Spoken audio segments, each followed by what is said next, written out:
Hi everybody. Alright, so my first video went on a little long. I decided to make a too long, didn't watch video. So this is a science time. Oh, wait. We have to listen to my science time intro.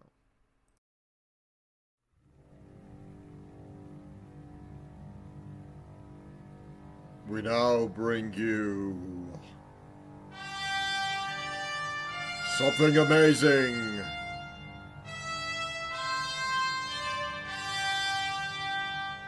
Science!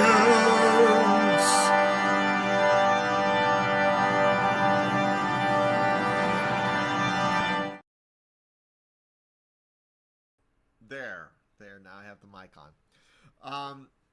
So I want to make this as a follow-up on what to do to protect yourself. So the part one was more or less a lecture, right?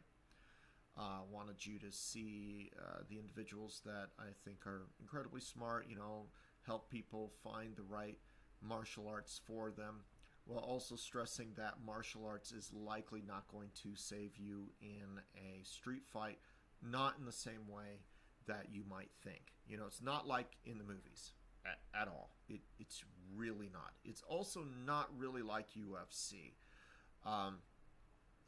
Because UFC is still a performative martial art as opposed to what you will find in the street.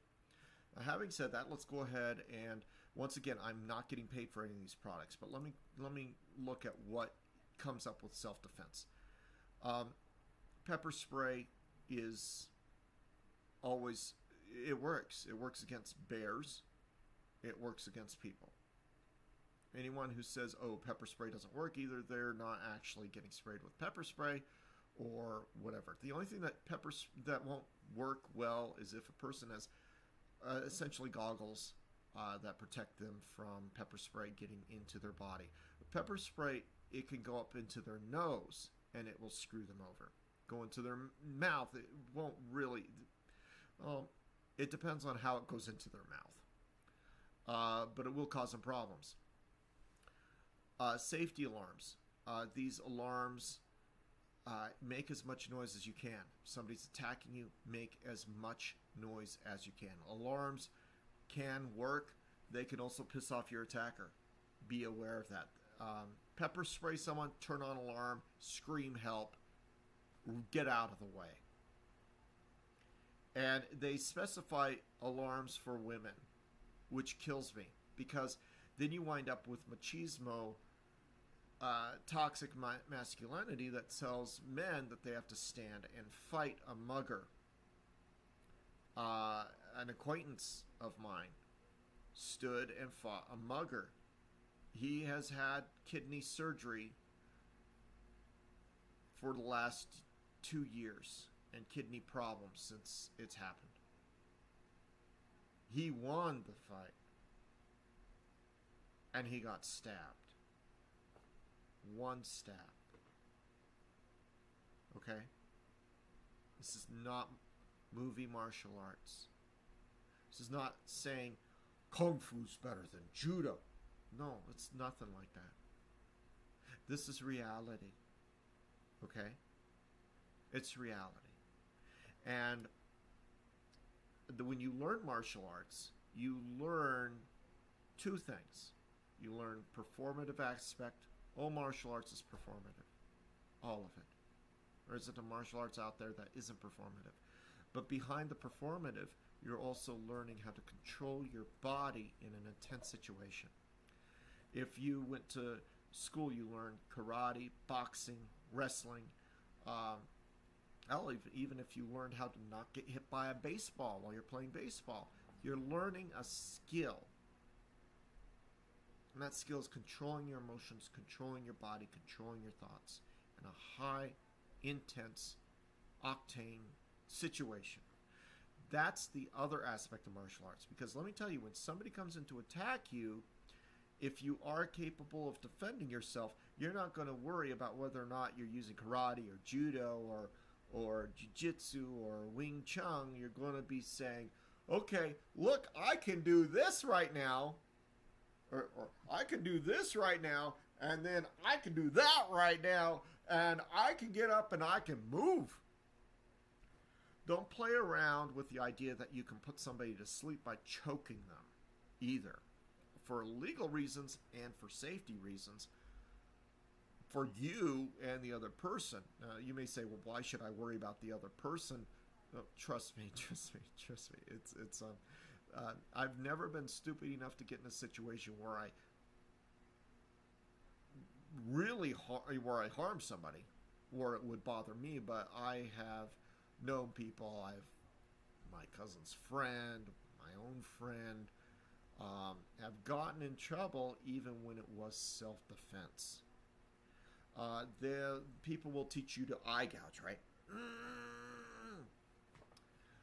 People teach you to kick their crotch, right? As I said in the previous video, you need to make sure that your attacker is not protecting their crotch. You need to also make sure your attacker isn't on some sort of drugs or has enough adrenaline to ignore the pain of a crotch kick, because that might just piss them off way more than immobilize them. Immobilization is not about pain or harm. Immobilization is about control. Eye gouging, by the way, is considered mutilation in a lot of states and a lot of municipalities. You gouge somebody's eye out, even if you were a defender, you might still be going to jail. If it's literally the only thing you can do it. But if you like let's say in my previous story where stupid 14-year-old came after me and mom, because my mom told him stop pissing off the goose, stop harming the goose, hit her with his coat. I just stepped forward, leaned into him. His whole view, his orientation. In fact, I barely even touched him, and he went down. And that's why I know that he lost his balance, because I created an optical illusion of just moving forward. That stuff is real. That's science. Science is real, right? That is basic concepts of leverage, of optical illusions, of gravity. That stuff is not going to change while we're on Earth unless something really bad happens. So he went down. I had him down, hand on his chest. My hand slipped up. I immediately moved it down because I don't need trouble with the cops. Said, hey, stop. I'm not trying to hurt him. Everybody, he attacked us. He needs to stop. I need some help here, right? Even though I'm holding him down, I'm asking for help. The sister convinces him to stop. First, she thinks I'm attacking him. She hears what I said. She immediately readjusts her view, understands that I'm telling him to stop. She says, hey, stop it. He's not hurting you. He'll hurt you if you don't stop. I wasn't going to hurt him, but that's what she said. Convinced her brother to stop. I get up. I said, dude, just stay down. Just stay down. She gets between me and him. She's holding her brother, even though she knows her brother attacked, but she understands I wasn't trying to harm him. Had I done something else like, I'm going to take your eyes out, I would have been thrown in jail, despite the fact that he attacked me and mom. Because my retaliation was not equal to the threat. Now, if a woman is being held at knife point and the guy's trying to rape her, she sees an opportunity to bite his hand, bite as hard as you can. Gouge his eye, gouge his eye. Don't worry about his dick. By the way, I saw somebody post some sort of thing about the ultimate defense maneuver, about stabbing some guy's nether regions, right? That's mutilation. And it's lethal. If a man gets stabbed there, 7 minutes on average for them to bleed out and die. So 7 minutes for someone to stop it, and it's a major artery. There's no, major artery veins are down there. There's no guarantee that even if they do get medical help, they can stop the bleeding. So you have to make absolutely certain that your life is being threatened and the response that you give is equal to the threat that's visited upon you. Because you want to protect yourself, your life, in more ways than one. You want to protect it physically. You want to protect it mentally. You want to make sure that you don't have any regrets. You also want to make sure that you're not going to be tossed in jail, even if you can beat it on a self-defense charge. Because, let me tell you, thankfully I've never had to deal with. I almost had to deal with stuff like that. I've actually had to sit there and get beaten on for 10 minutes, while knowing how to move my body so I wasn't going to get too much permanent damage. If you can understand that, that's something that they will teach you when you spar. Just know where you can take a punch.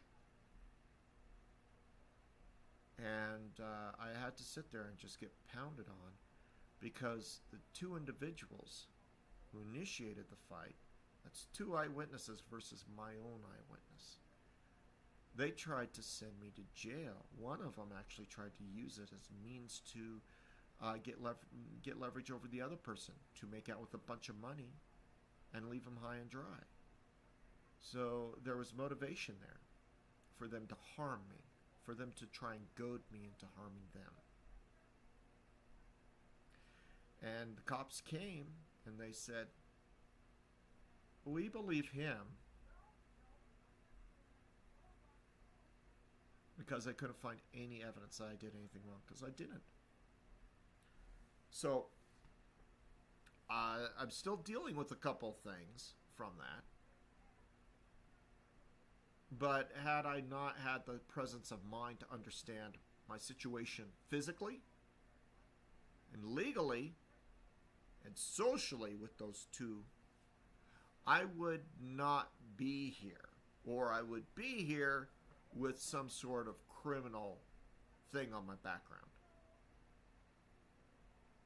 And let me tell you, the idea of pride is something that your ego really has to overcome if you're going to survive. My ego was screaming, "Beat them both into the ground." And my brain was screaming, "Don't you touch nothing. Make sure that this is here, and you move your body here, move your body there." My brain was right. My ego wasn't. And my ego since then has said, "Boy, am I glad you listened to your brain." Because my ego gets a little bit of a smile knowing that, yeah, we beat you at your own game. Right? And a lot of fights are fights like that. There are muggings and stabbings and gun pulling on people. But those fights that are more frequent, fights where somebody's manipulating somebody else, whether or not you're related, those are called domestic squabbles. They're like the number one form of crime out there, form of violent crime, domestic squabbles. And the more you know about protecting yourself in every situation, the better off you'll be. Martial arts, boxing, wrestling, all these things are tools to help you. Is one art better than the other? For competition. In the real world, no. You're not Batman. Chances are the person you're fighting's not Batman. If they are, you're screwed if you're not Batman. And you're not Batman. Unless you're Michael Keaton. Hi, Batman. Anyway, the point is, you're screwed. It's not the comic books. You're screwed if you think that any one martial arts is better than the other. Because that's not reality. The reality is, what are you going to learn to protect yourself? So once again, let's go over these things. Pepper spray, pepper gel. That's pretty cool. Make sure that whatever you have, you're in full control of it. Train with it so you know how to use it. Buy two, use one. Use one until it's out. Use it on a practice dummy. Go out there in the middle of a forest, spray it at a tree. Make sure somebody's with you in case you accidentally spray yourself and you need some fucking help. Okay? Make sure you know how to use it. You know what? I have got pepper spray all around me. I have yet to train with it. All I know is you point and shoot. And that's about all you really need to know.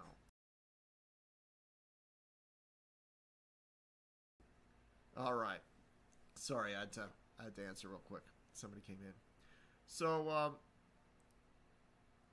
these knives, I always advise against, people just having knives around you. It can look impressive, but the people who are not going to be impressed are people who are going to attack you. Maybe take the knife.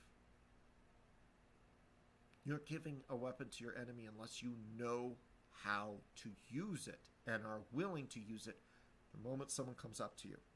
Remember that video in that previous, that I showed you in my previous video of the guy just going, that's a knife fight. This, that's not a knife fight. That's a knife fight. The fewer weapons you give to your attacker, the better. So I always advise against that. Unless you're like a soldier or you've been trained with knives, you're trained to actually really friggin' harm somebody. The knives were created to kill people, to kill things. Stun guns. Stun guns can be used by attackers. Listen, stun guns do not knock somebody unconscious. It elicit a lot of pain, and they render a person immobile with a slight chance of killing them. Once you use it, you have to get out of the way. Stun guns can also affect people who are, like, if they're touching you and you stun them, you might get shocked too. Let's see here. Let's look down here. Safety alarm. This is actually a really good size safety alarm. It's a keychain. That's something that is positive. This stuff, swinging things around, that's a weapon that your enemy can take from you. Make sure if you have it, you will never let it go, right? Whistle, up to 140 decibels, that is ear damaging. It will harm you as much as it harms someone else. Be careful when using that. One second.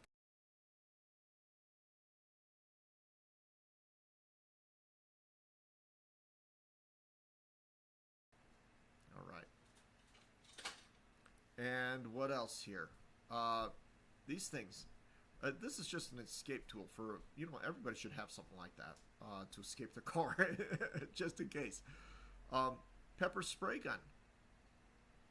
This is good at range. It really is. We have something like this at work. Again, knife. I don't know why these are being sold as self-defense. Self-defense for women. That knife is made to kill. And I know maybe 2 women in my life who would gladly stab a man. Maybe 2. And there's a difference between saying, I'll stab him, I'll hurt him, and actually ending somebody's life. So in your mind, you create somebody that's a cardboard cutout, a 2-dimensional individual who doesn't have a life, who doesn't have family, who doesn't breathe, who you can't feel their body heat, you can't see their emotions. And so, yeah, I can stab something like that. That's no problem. You see somebody even attack her, you realize, oh, fuck. And that moment of, oh, fuck, that runs through your mind is a moment of hesitation. And that's all they will need to harm you. So unless you are trained and prepared to end somebody's life without thinking twice, don't buy a knife. Don't even buy a gun. Now, am I saying this should be a gunless society? No, I'm saying do not get something if you are not prepared to use it in a very serious way. Guns and knives are intended to kill. Home Defense Unit Tactical Pepper Spray. It's a tactical, any pepper spray. It has to fall within limitations. And they're all within like the same amount of limitations of parts per million. Tactical is stupid. It's a stupid word. But it's probably a good product. Safety kit, pepper spray, and personal alarm. That looks pretty good. And most of these, you see them, they use the same cartridges, replacement cartridges, right? That's good. Hickory stick. Again, somebody's hopped up on drugs. You use a weapon like this, unless you know how to break somebody's bone with one hit, the attacker can take that weapon from you. So, first aid kit, professional survival gear and equipment with this is like a camping kit for survival. Baseball bat. Again, baseball bats are there to kill. You know, you see how when somebody hits a home run, if you're good enough to hit a home run, then when you swing a bat on somebody's head, you're going to kill them. And if you're not capable of knocking him down and beating him first strike, remember, every strike beyond the first strike is a danger that you will lose the weapon to your opponent. So I wanted to make sure that I went over this and I stressed the issues here. The issues of legal, moral, emotional, everything about that. Understand your limitations and you can protect yourself. Go and take as many martial arts courses as you can. You know, you don't need to take one until you're a black belt. You just need to take enough to know how to control yourself, how to block, etc. Like I said, these are judo, Brazilian jiu-jitsu, bartitsu is kind of interesting because it incorporates a lot of them. If there is a bartitsu club near you, there are very few in the world. There are like 20 or so. There's one near you. Yeah, sure, go have some fun. If you're creating like a fun sparring club, that works too. Know something, learn something. Karate, very popular. Wing Chun, very popular. Wing Chun teaches you, like I said, arms for defense. Judo teaches you how to throw. Brazilian Jiu-Jitsu teaches you how to wrestle when you're on the ground. All of them have weaknesses, and that's fine. That has weaknesses too. You know, this savate teaches you how to kick. You know, boxing teaches you how to punch. You just need to know basics and how to survive. Look at whatever else. Popular martial arts. Martial, not artial. Most Kung Fu teaches you how to move your body, how to breathe. Kenjutsu, similar to fencing, similar to savate, teaches you the use of a sword, which also teaches you forms to use with your body. Savate was created. I'm sorry, I keep adding the R. Was created to turn your leg into the sword when the swords were banned. Fencing was temporarily banned in. Well, I say temporarily, it was banned for a period of time in France. You're not allowed to duel with swords, so they taught you how to use basically the same sword forms, only with your legs. These things, all of these things have elements to them that will teach you how to survive. And the biggest mistake you can make in the world, a Tai Bo, that's a great exercise, teaching you how to do stuff. The biggest mistake you can make, and anybody can make, is I'm a black belt, I'm protected from muggers. You saw those martial arts people, masters. Go and watch that video. Stab, stab, stab, stab, stab. No, you're going down. So, don't fight a battle where the enemy has a chance of winning. In the real world, this is not a sparring game. It's not a competition. Well, I mean, I guess you could say it's some kind of competition. Competition is predator and prey, and somebody tries to attack you, no matter how awesome you think you are, you're their prey. And they've made a decision that they know how to bring you down. Stallone has, 5, 10, 12 bodyguards? Dwayne "The Rock" Johnson has bodyguards. They're some of the most badass men in Hollywood. They have bodyguards. Why do they have bodyguards? Because they know real life is not the movies. They know it's not a joke. So there is one thing, one last key element of protecting yourself. This is the biggest.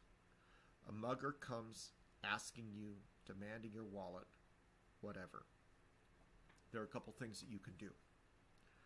One, you could try to outrun them. Make sure you know how to escape. Two, if you are in a position where you can use some sort of self-defense mechanism, use that. Three, give them your wallet. Cancel all your cards immediately. 4, give them a fake wallet. Now, there's a trick that a lot of people have learned is very effective with muggers in a high population area. Have a fake wallet. Have a fake wallet, maybe with 20 or 30 bucks, or maybe 20 bucks and a stack of ones. Take it out, throw it past the mugger, and run in the other direction. Don't stand there. Don't throw it and stand there. Take it out, throw it. You could even throw it at the mugger's chest and run. Mugger will go after the fake wallet first, especially if they think that there's money in it. Maybe a 5 and a stack of ones. Just take out the wallet. Make sure they see take it out. Say, okay, here's my wallet. Here's my money. Throw it and then run. Mugger's not going to chase after you. They're going to go after the money. They're going to find out they're screwed. Now, if you really want to be like a vigilante type of person, get like a pocket GPS unit. But the problem is muggers will most likely, usually, take the money, throw the wallet in the dumpster. You know, police have tried a number of ways to catch muggers. Muggers know how to avoid things like that. You know, you could also print up fake money. Some fake money looks like real money. Make them see that it looks like money and throw it at them and run. By the time the mugger knows, you're gone. You know what? There is one other thing that I've seen.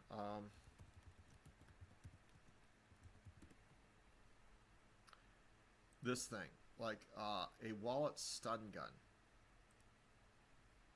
Habits. That is not what I clicked on. But you get what I mean? Well, this is probably one of the most useless. In fact, it's probably illegal because it looks like a knuckle duster. Yeah, those are largely illegal anyway. This looks like a wallet. Oh, that's a phone case. Oh, hey, that's nice. That's actually pretty cool. There are a lot of innovative little things here.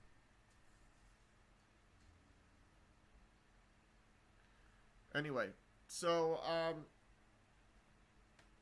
stun guns are dangerous for the user. Make sure you know how to use it. There are some wallets, stun guns out there where they look like they're part of a wallet. But that's basically all I have to say. Remove yourself from a situation in the safest way possible. Let's see here. I personally don't carry anything on me when I go out. Cheap wallets. You can also get fake credit cards. Fake ID. That's actually a great way to protect yourself from a mugger.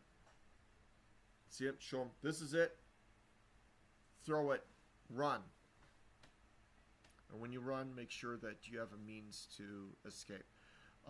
Walk as far away from alley corners as possible. You know? Look out of the corner of your eye when you're passing an alleyway. look like that. Make sure you know where people are, what everything is. The further away you are, the more difficult it will be for somebody to get you. So those are all of my suggestions. And, fake money, cheap laminated ID, it's fake, doesn't actually have anything to it, gives false information. All of that are ways to ways to protect yourself. I don't use these things because I don't live in an area that's that dangerous, but I know some people out there do live in dangerous areas. And I just hope that everyone stays safe and you understand the science, the mentality of muggers, of people who will harm you. If somebody wants to try and fist fight you, if you got into a car wreck, pepper spray, make sure that you are verbal in talking people down, et cetera, et cetera, et cetera. So that's it. I hope you have a wonderful day. Take care.